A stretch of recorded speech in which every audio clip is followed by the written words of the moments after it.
What's up? Back to this Impala. I don't have anything new to show inside of it, but got the dash finished. Take you guys in here and check it out. I gotta remove this airbag. We've already lost the other one anyways. See, last video I went over all the trim being wrapped. I noticed a few things on that last video. Where was it? I think it was the other side or back here. Had a little fold of material. I can to go back on that and tuck that away. Little things I won't notice until I get a camera real close to something.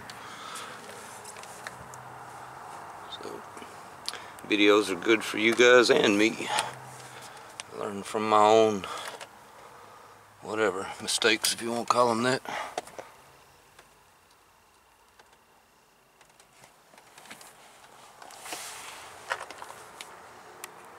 Alright, nothing new here. I have two different dashes I'll show. Show this one that's finished and another one I'm working on. There's a reason I wanted to show this before I installed it.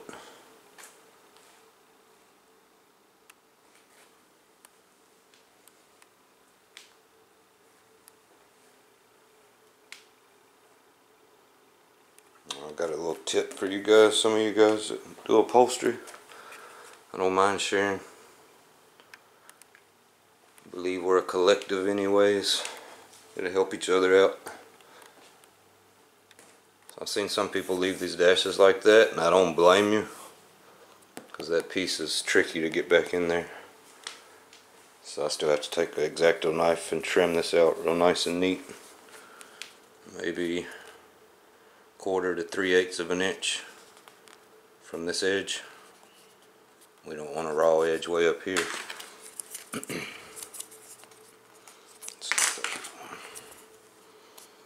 So these definitely, once you cut that and put some little relief cuts in the corners, these still won't go back in. You have to take a Dremel tool or some sandpaper and sand this part down about half that thickness. You gotta think about the thickness that the material has created here. Even though it's not much, it's enough to keep this from clicking back into place. Of course I have to paint this black. So I'll sand it first, then clean it, rub it down with some alcohol, let it dry good, and lightly coat it black. Getting heavier and heavier each coat until it's covered.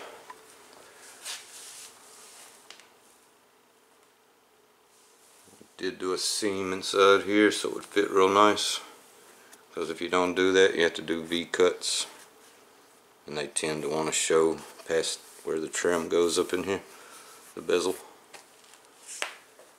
Alright, anyways, the reason I wanted to show it in here, so I cut the lights out for the most part. There you go.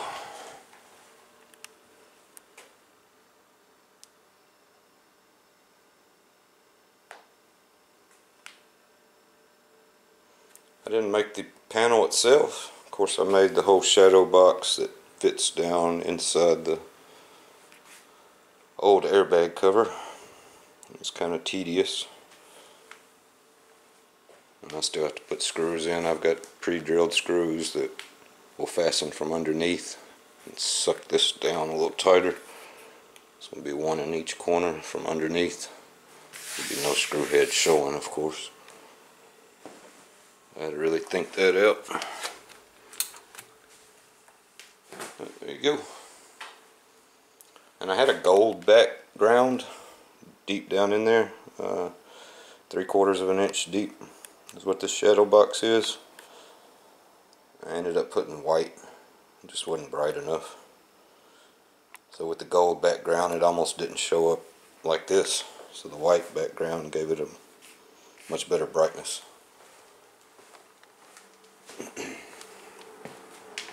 Another dash I have is for 77 Impala. About to cut the yard next.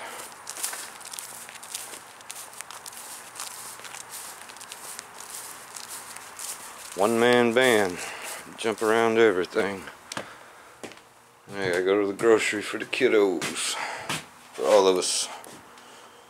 77 dash was all busted up.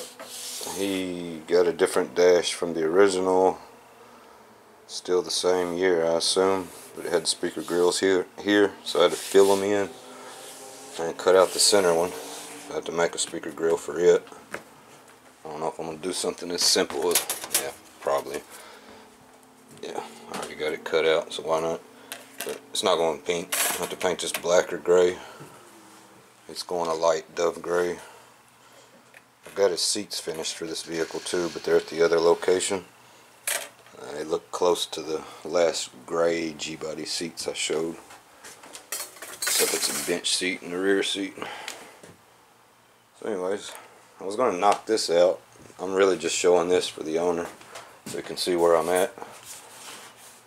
But I got some tips I can share on this too. Let me try to hurry through this. I don't want the video to be too long.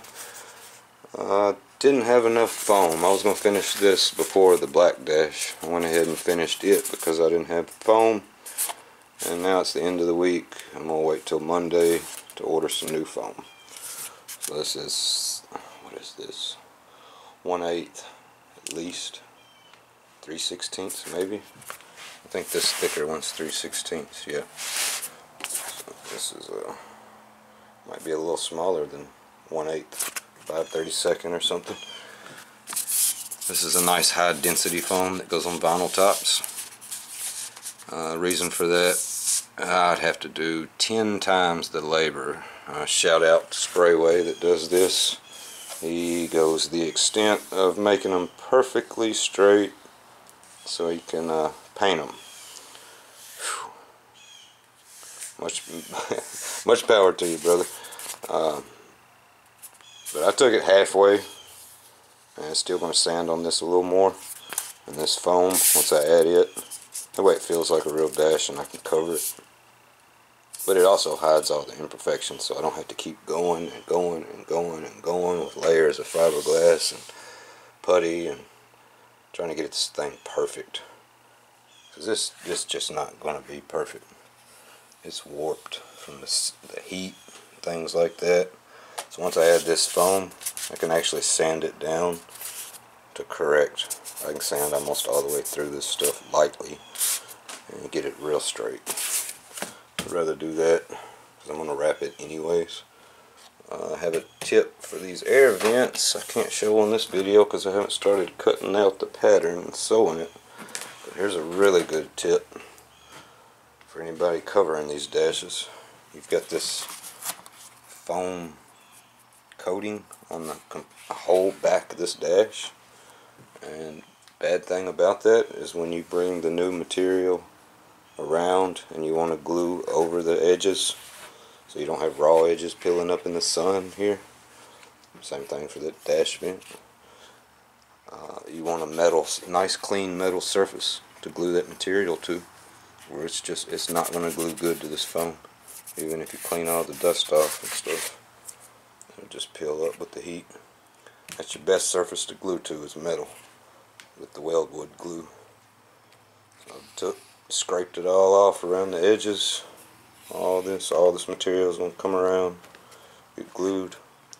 I'm going to sew little pockets here, a long oval, and that material will get pulled through and glued over all the way around, all the way up here. The trim goes up to here, so I won't glue the new material any further than this edge. I'll just sand this down so it's got a nice grip to grab to when glued, and I'll wipe it down with some rubbing alcohol. And that's it. And there's probably 101 ways that you could make grills for something like this.